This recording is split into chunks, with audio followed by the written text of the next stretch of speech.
Our show's produced by Green Lions, and I'm your host, Paul Ira. Today we're talking about, since it's Memorial Day, we got veterans in the studio and veterans online. We're talking about how we're going to achieve a clean energy agenda.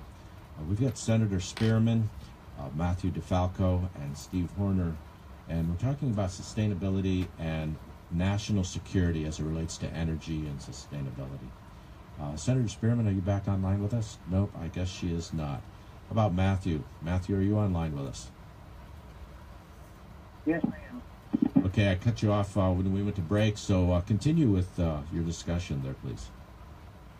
Sure. I just think that AB 206 is the bill that they had a hearing on this past week. I think it was on Thursday or Friday, and it's such an important thing to reduce our dependence on foreign oil, and I think that directly involves national security and the lives of our troops. It's put our troops at risk for generations. And we've had band-aids, and this is something that we finally need to actually take a big step to change things.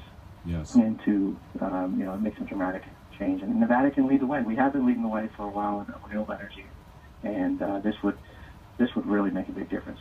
It would.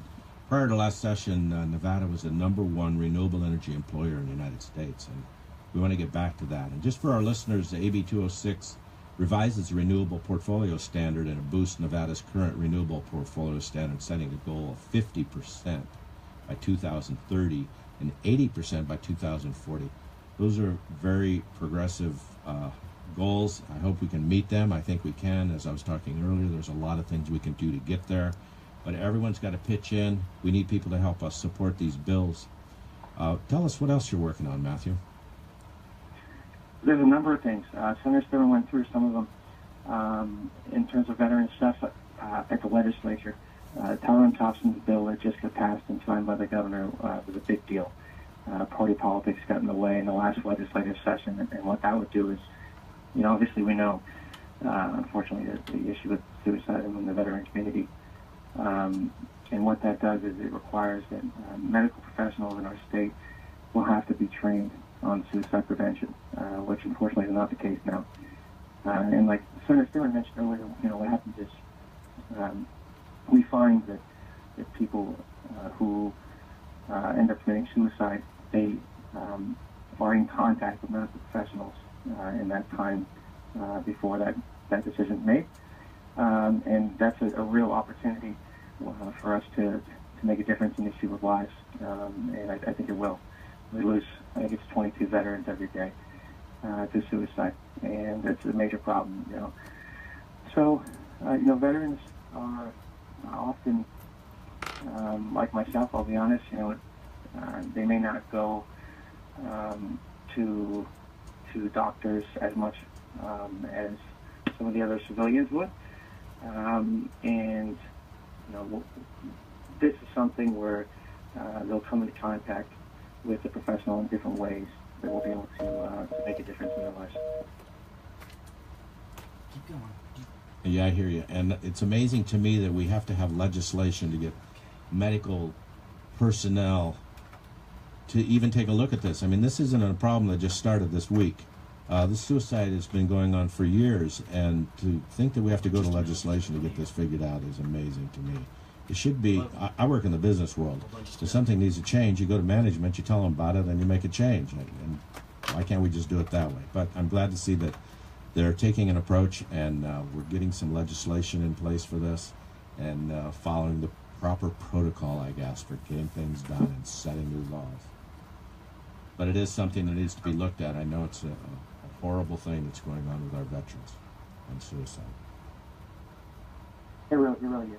It's horrible. Most people that I know end up knowing more friends and veterans who they lose to suicide than they do actually while they're serving, deployed overseas, which is just a horrible thing to think about. Yes, it is. And just being in the service is a strange thing for a civilian to go into the service and have to adapt to military life. And then, like myself, I was out in 4 years. It took me 4 years to become a civilian again, and I wasn't even in combat.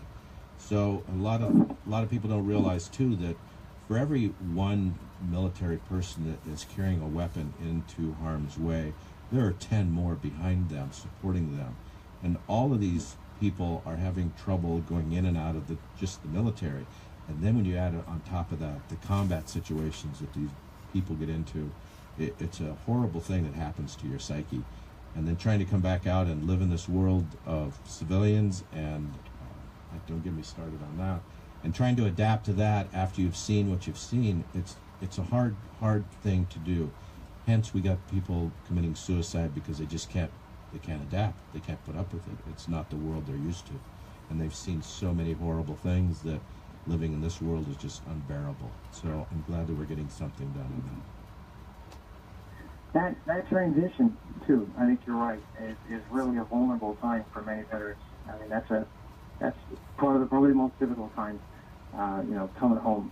And the GI Bill that we have right now is such an incredible thing that's really helpful. But it's a tough thing to do. It's a tough thing to do. The civilian world and the military world are totally different things, and you're trained, no matter if you're at the front lines or in the support side, you're trained as a soldier and as a killer and as a warrior, and you come home, and that's just not the way that we live our lives here in America, and it's a difficult transition. That's right. As they say, the most dangerous thing in the world is a Marine with a rifle, and here I am driving around a 2,000-pound car all day long, so I have to be careful myself. It is quite a transition, and it's a strange thing. If you've never been there, for civilians that have never been in the military and never seen what you have to go through, just adapting over there. And then you add to that our wounded warriors. So not only they have the psyche, now they got physical issues to deal with as well. So I was in the military a long time ago, and you mentioned the GI Bill.